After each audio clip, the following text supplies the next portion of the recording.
A typical young Zaron was always considered weak and quiet in his village. He did not fight, he did not try hard. He just listened to everyone's taunts and remained silent. One day the village crooks beat him so badly, he fell to the ground. His blood was flowing. Darkness was covering his eyes, but suddenly ... There was a sound in his chest, as if a prison closed for centuries had been opened. Zaron's eyes began to turn red, his breath heavy and hot. Sparks began to come out of his hands, and in a moment his whole body was engulfed in fire. The village screamed. Those who thought he was weak had become a giant with burning eyes. And Zaron struck only one thunder, and the fire within him went out like an explosion. The earth was torn apart, and the trees were burned up, and the earth was consumed with fear. But that power was not in his control. This force woke up every time it struck, and every time it came with destruction. Now the question was, will Zaron use this fire against his enemies, or it will burn in the fire?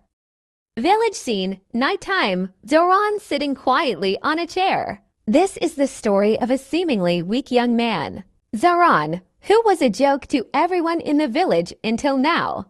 But something is about to happen that will change his life forever. The thugs attack Zaron. He falls to the ground. After falling to the ground, something broke inside him. A power, a fire. That would lead him to a disaster he would never forget. What is the secret of this fire? And will Zaron be able to control it? Watch in the next episode. Zaron's eyes are red and covered in flames. Zaron's body was now engulfed in fire. He who had once been weak had now become a powerful giant. But this power was not under his control. The villagers retreat in fear. Will this fire save Zaron or burn him? His every decision, every roar will change the fate of the village. Is fire now friend or foe for Zaron and Nessa travel through the forest? Zaron, see you in the next episode. Zaron decided that he would not be alone with his power. There are other heirs in his world who are trying to control their fire. Nessa tries to control its fire for the first time. This is the first step. A long journey has begun, where the enemy could be anywhere, and the power of each heir could make the difference between life and death. Will Zaron and Nissa find all the heirs? See you in the next episode.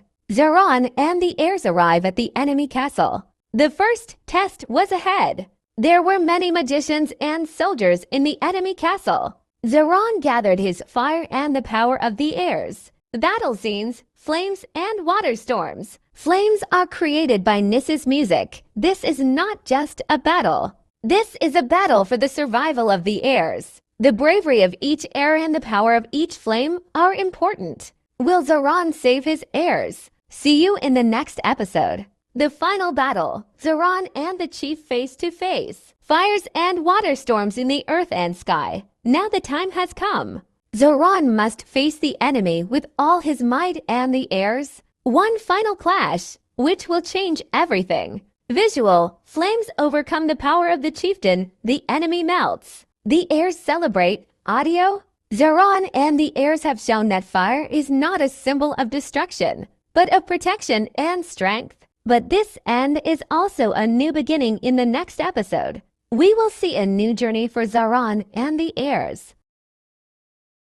A typical young Zaron was always considered weak and quiet in his village. He did not fight, he did not try hard. He just listened to everyone's taunts and remained silent. One day the village crooks beat him so badly, he fell to the ground. His blood was flowing. Darkness was covering his eyes, but suddenly, there was a sound in his chest, as if a prison closed for centuries had been opened. Zaron's eyes began to turn red, his breath heavy and hot. Sparks began to come out of his hands, and in a moment his whole body was engulfed in fire. The village screamed. Those who thought he was weak had become a giant with burning eyes. And Zaron struck only one thunder, and the fire within him went out like an explosion. The earth was torn apart, and the trees were burned up, and the earth was consumed with fear. But that power was not in his control. This force woke up every time it struck, and every time it came with destruction.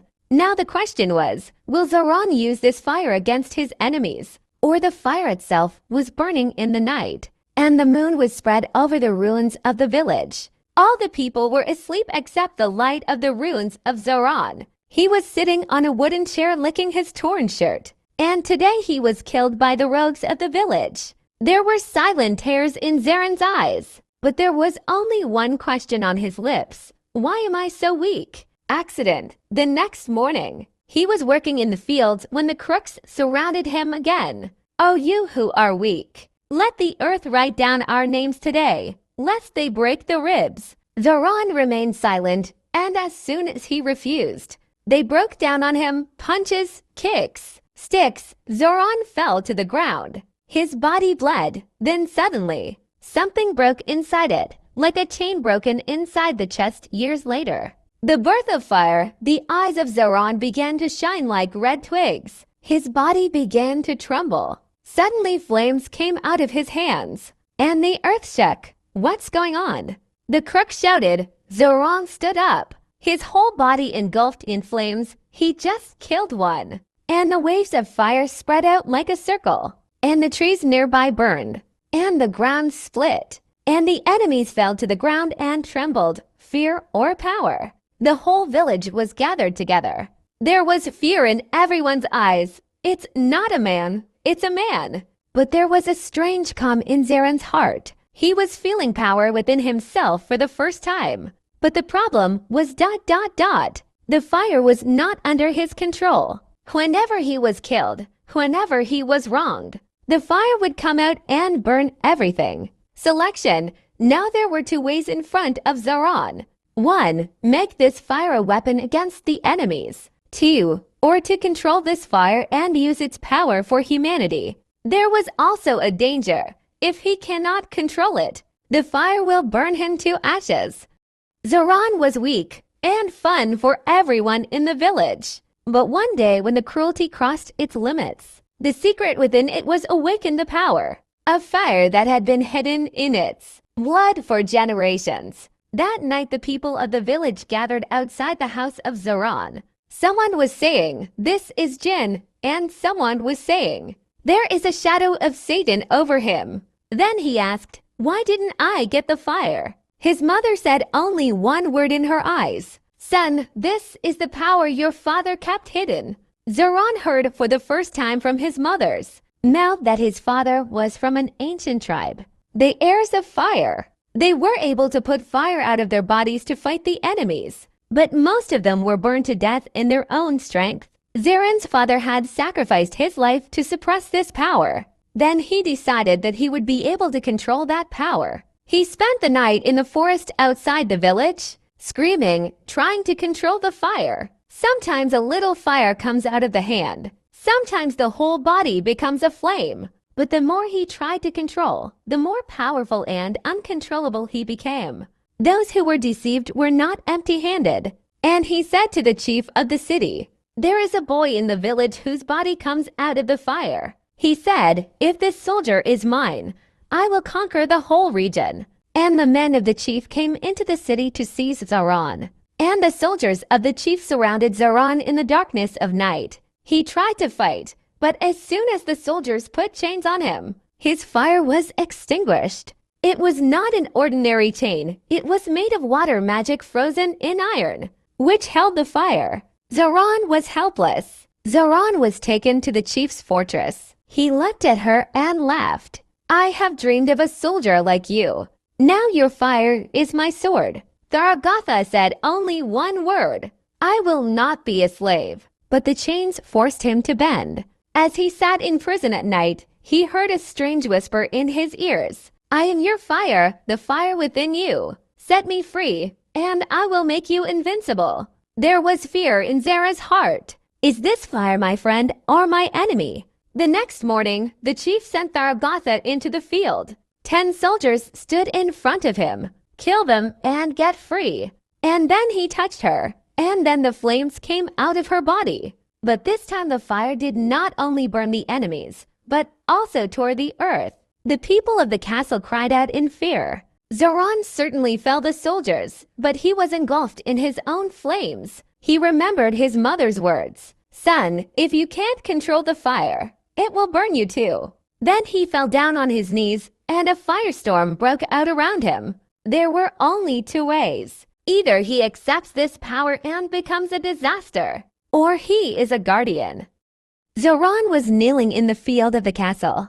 The fire danced around him, and the enemies retreated trembling. Then he whispered in his ears, "Free me, Zaron, and no one will ever be able to defeat you." The war of fear and desire began in Zaron's heart. Should he release his fire completely, or should he try to control it the moment he remembers the voice of his mother? Strength is never alone, son. If the heart is pure, the power is light. If the heart is dark, then the power is destruction. Zaron closed his eyes, took a deep breath, and tried to speak to his fire for the first time. "If you are my strength, then be with me. Do not be my enemies." Zaron felt that the fire was now flowing into his body instead of burning him, like a new stream of blood. In his hands was a sword of fire, but he was not uncontrollable. The people of the fortress were destroyed. From the wall of the castle, "This power is mine. Zaron, you are my slave." And Zaron raised the sword of fire to heaven and said, "I am not a slave. I am an heir. This fire is mine, and I will use it only for justice." Said Zaron, the chains melted. The soldiers fled, the castle was shaken, and the chief fell to the ground, trembling with fear. Then he looked at her and said, "I have not burned you, for my fire is righteousness." And the vengeful Zaron has left the fortress of the prince and returned to his village. When the people saw him, they were afraid at first, but then he was Zaron, who was once considered weak, now standing before them with power and dignity. His mother hugged him and said, "Son, you have accepted the power that was in your blood. But this story is not over. It is just the beginning." Mother said that the heirs of fire were once a whole tribe, but the enemies destroyed them. It is said that a few heirs are still scattered in the world, unable to control their fire and wandering in isolation. Zaron decided, "I will seek them. If we all meet together, this force will not be a weapon of destruction, but a weapon of defense." He had neither horse nor weapon, but his own fire and determination. Along the way, mountains, forests, and darkness tested him. Sometimes he would keep himself warm with his fire instead of burning in the cold. Sometimes wild animals would flee at the sight of his fire. In a desolate town, Zaron found a girl whose eyes were red and whose hands occasionally emitted sparks. He gave his name Nissa. Nissa said, "I am afraid of my fire. Whenever there is anger, everything burns." Zaron smiled. It was the same. "But now I know that fire is not an enemy, friend. Come, let us overcome it together." Now they both went out to find the heirs of fire, but they did not know that the enemy whom Zaron had left alive. Now he is making another terrible plot for revenge.